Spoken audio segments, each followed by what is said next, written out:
Estamos de volta com o programa Itapuã em Debate. No nosso cenário central de hoje, a presença do subcomandante do 3º Batalhão de Polícia Militar, Major Oiti.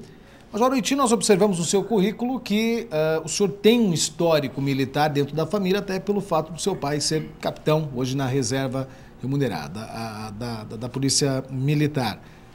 A intuição, o ingresso na Polícia Militar de Major Oiti se deve também ao histórico familiar, que porventura possa ter outros integrantes também da corporação? Eu acredito que sim, Romeu, porque a nossa preocupação desde menino foi acompanhar os passos do pai. Não teve um fator decisivo a questão do pai na minha profissão, né? Muito embora desde garoto eu o acompanhasse, né? A minha decisão ela foi quando eu tinha lá os meus 17 anos, quando estava saindo do colégio da Polícia Militar.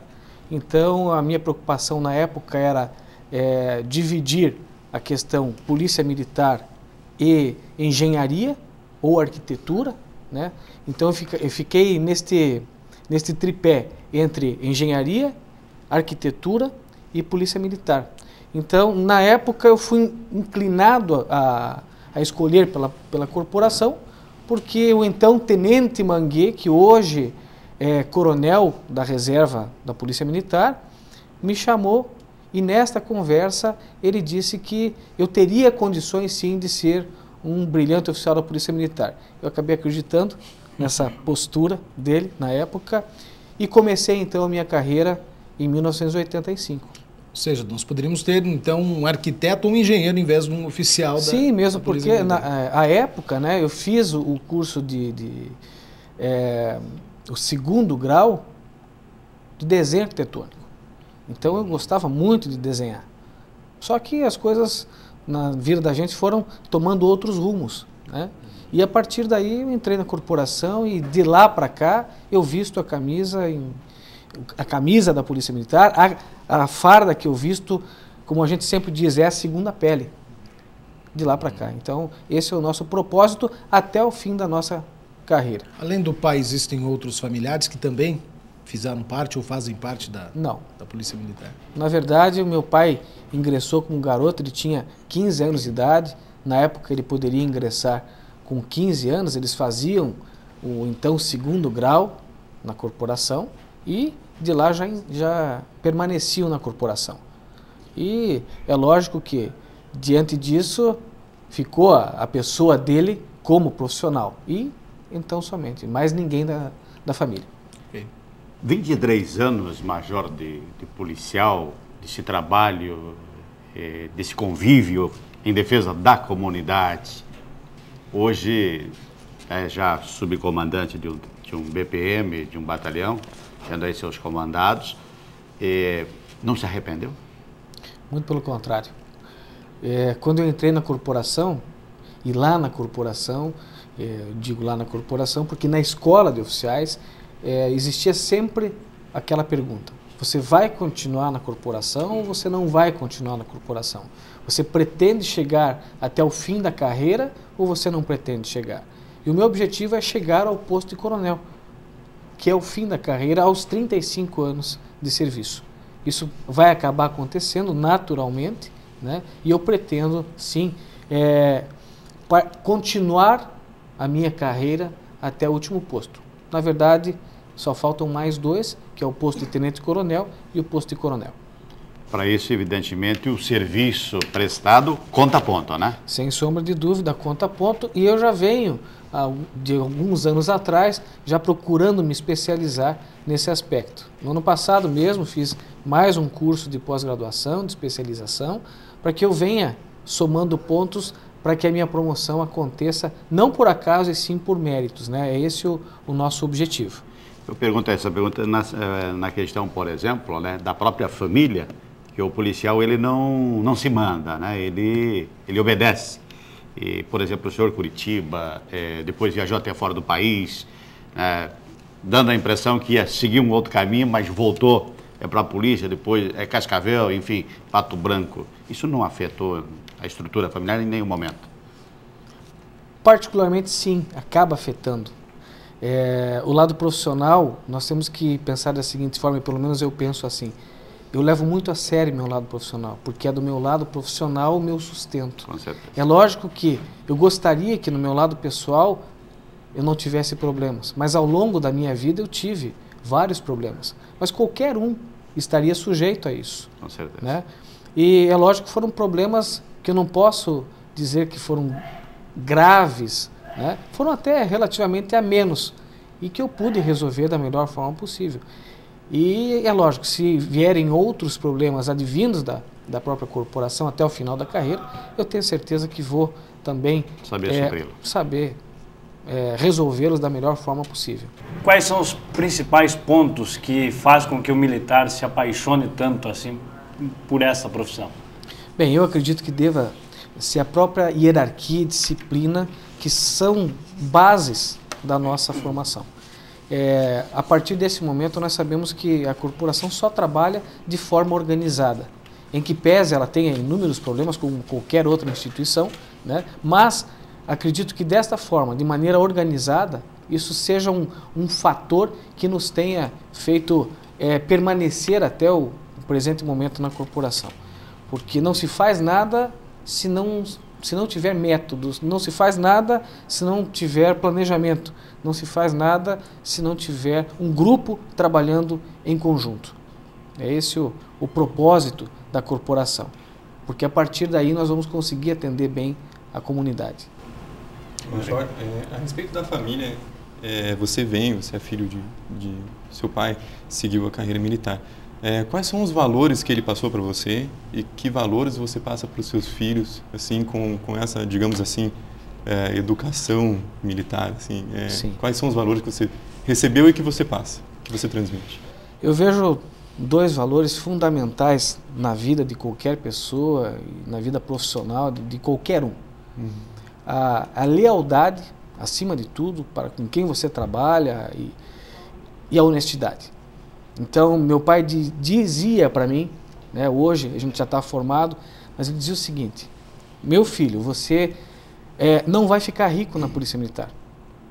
Você vai cumprir o seu trabalho ao longo da carreira e você vai conquistando as suas coisas, né, ou o seu patrimônio aos poucos. Então, pense nesse aspecto.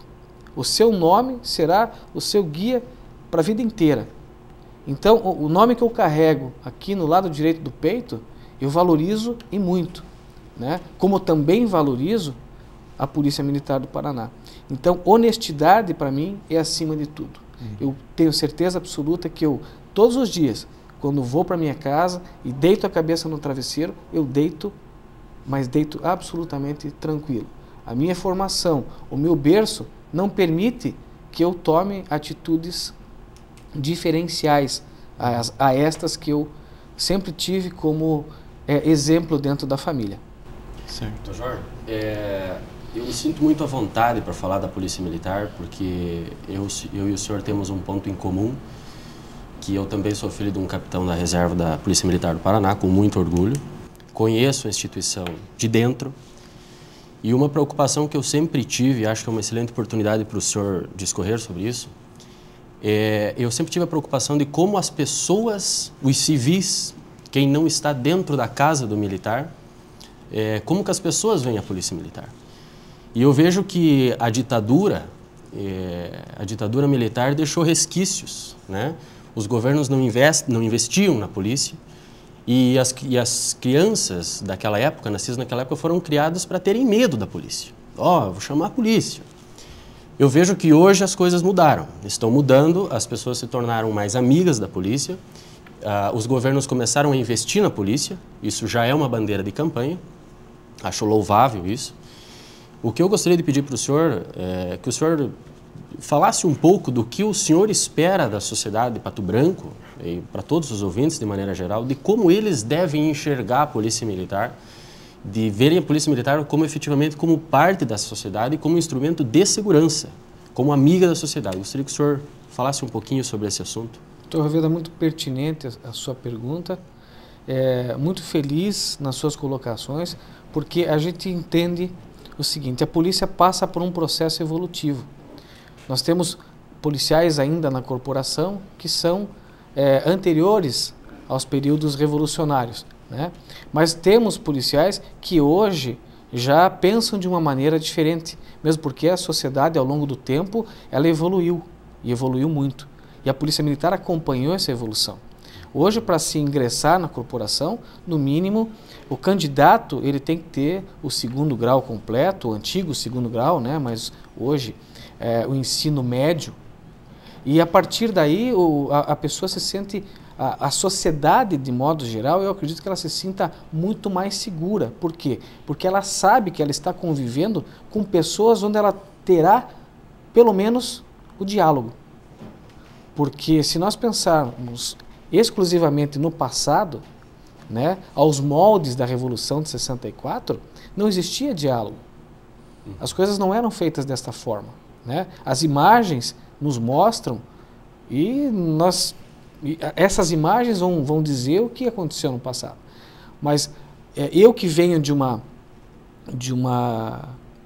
corporação um pouco mais moderna, que fui formado agora recentemente, em 87, nós já vínhamos pensando de uma forma diferente, né? Principalmente com o tratamento dado à sociedade. E isso nos motivou e nos motiva cada vez mais a tratar a comunidade da melhor forma possível, na base do diálogo. Hoje, a polícia trabalha com exemplos internacionais, como a polícia comunitária, né, que veio da Europa, um dos exemplos, né? Nós tivemos N exemplos e, a partir destes exemplos que foram colocados em prática aqui na Polícia Militar do Paraná, os resultados estão aí. Então, qualquer cidadão hoje tem liberdade para abordar o policial e conversar com o policial da melhor forma possível, sem temê-lo.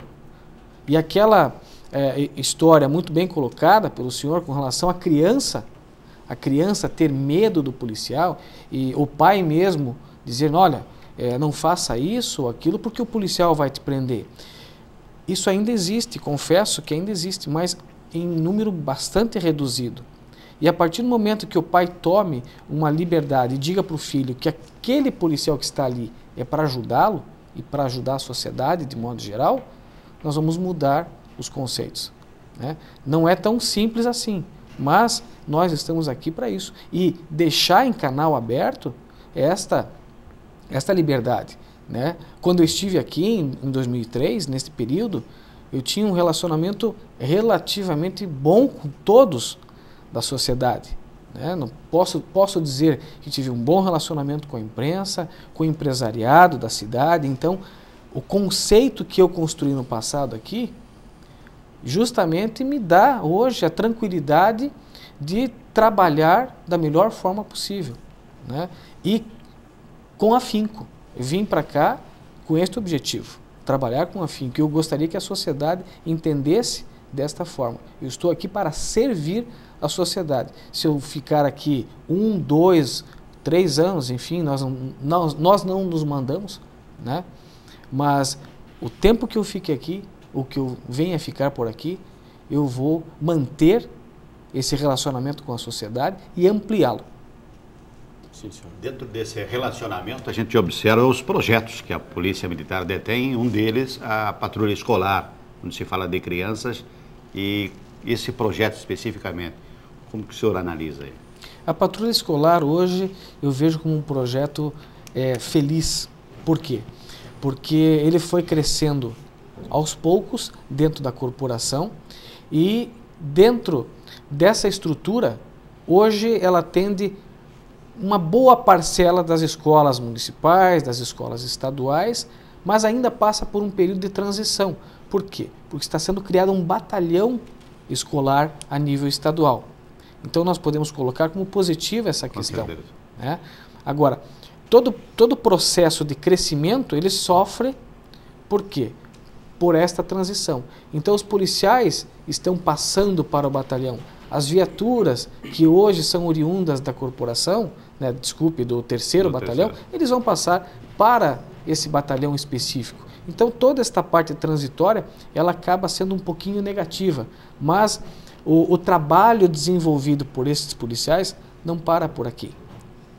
É a partir da criação do batalhão que cresce a atividade da patrulha escolar. E essa patrulha escolar que foi criada há alguns anos, quando eu disse patrulha atividade feliz, ou a maneira feliz, ao que eu me referi, digo porque a criança, o adolescente que está dentro da sala de aula, respeita aquele policial que está lá. O diretor, quando tem problemas dentro da sala de aula, dentro da estrutura da escola, vai procurar quem? O policial. E o policial está trabalhando especificamente para isso. Ele não está trabalhando para uma outra atividade. Quando se trabalha especificamente, se tem condições de se dedicar cada vez mais. Dentro dessa situação, por exemplo, a aceitação também é por parte dos pais. Como que a polícia observa? A polícia tem mantido cada vez mais o estreitamento de relação com os pais, porque não adianta só trabalhar com o aluno, com o professor, com o diretor. O foco também é trabalhar com o pai. O pai muitas vezes vai para sua casa, depois de um longo dia de trabalho, muitas vezes não tem nem diálogo com o próprio filho. E é nesse aspecto que o policial entra. Ele começa a conversar com os pais no sentido, né, de levar a conhecimento o trabalho da polícia e que ele venha ajudar, de certa forma, o trabalho que está sendo desenvolvido pela Polícia Militar. Obrigado. Isso está acontecendo naturalmente. Bom, estamos recebendo no programa Itapuã em Debate de hoje, subcomandante do 3º Batalhão de Polícia Militar, Major Oiti, que assumiu o subcomando no início agora do mês de agosto. Polícia Militar, novos projetos que dão certo, como está a estrutura em Pato Branco, a nível também de região sudoeste do Paraná, tudo isso muito mais em evidência aqui no programa Itapuã em Debate. Nós já voltamos.